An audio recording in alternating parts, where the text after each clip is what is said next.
What's up, everybody? My name is Shannon and I am still waiting for my Seder, and today we are finally talking about the last book in the Chaos Walking series by Patrick Ness, Monsters of Men. So by the time I'm recording this video, it'll be longer by the time you guys see the video, it's been about a week since I finished this book, and I still cannot stop thinking about it, and I am still 100% and completely broken. This ending just absolutely ruined me. I thought I knew the direction that this book was going in, and I wasn't completely wrong, but I was still wrong, and I still didn't quite see it coming, so it really caught me off guard, and it's absolutely amazing. This series as a whole has completely blown me away. It is very heavy, but it's so full of metaphor, and it's really meaningful, and like Patrick Ness really has something to say here, and I honestly feel like Monsters of Men ties it all together really well and really beautifully. The only negative I have about this book, I want to get it away before I start gushing about this book, is that I do think it's a hair too long. We start to get into a little bit of like plot blocking and like a little bit of wheel spinning, and by that I just mean that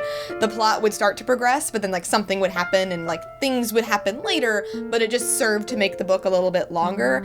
That wasn't always a bad thing, because if anything, this book, the tension builds and builds and builds. You just have this like feeling of dread and anxiety, but it is just so unbelievably well done, and I really am just so blown away by Patrick Ness, because in the first book, Knife of Never Letting Go, we are just with Todd, and he has very limited information. He was very isolated. We start to see him learn more and more. He meets Viola, they go to Haven, they're too late, all that kind of stuff.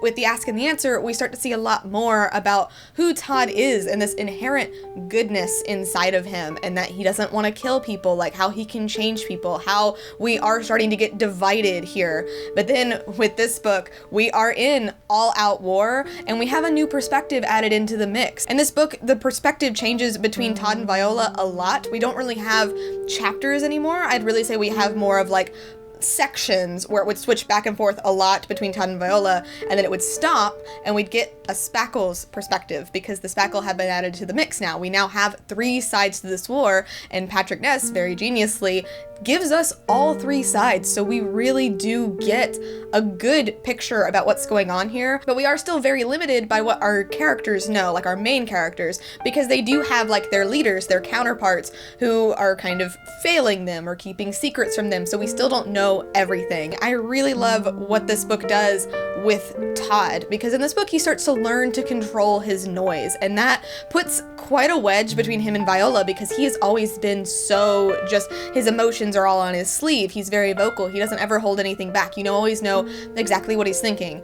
And then suddenly Viola just can't. And Todd thinks maybe that is a good thing. Maybe he should be keeping secrets. Maybe he's starting to like a little bit of the power that he's getting here. And we start to see all of this stuff with the mayor, and how maybe the mayor is redeemable. Like maybe we do like need him. Maybe he can help us. And it's just really cool. It's so complex. Like again, this book is so full of metaphor. It's so symbolic. Like war makes monsters of us all.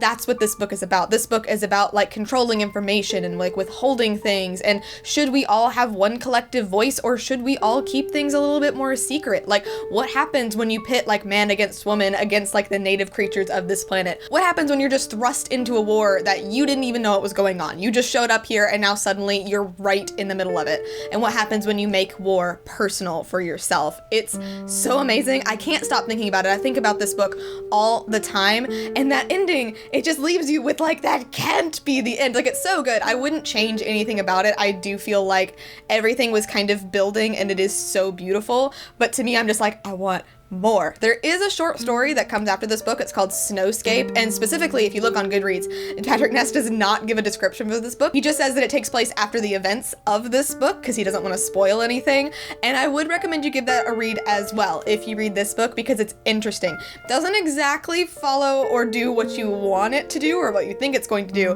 but it's very interesting, and it does give some new ideas and some new tidbits and a few little answers to what happens in this book, and it's just it's absolutely amazing. I cannot recommend it enough. If you haven't been reading the series, please do. Like, your life will be changed for the better if you do read it. If you have been reading the series, then oh my god, I know, you're in pain with me. Like, welcome to the pain train. It's just absolutely amazing. As a whole, I give this series an A+. For this book, I'm giving this book an A+. I love it. It's amazing. It's going down as probably one of my favorite series of all time, and I'm probably going to be thinking about this for a very long time. But for now, thank you guys so much for watching this video. If you liked it, be sure to hit that like button down below, and don't forget to subscribe so you can talk books with me every week. That is everything I got for today, and I will see you guys next time. Bye!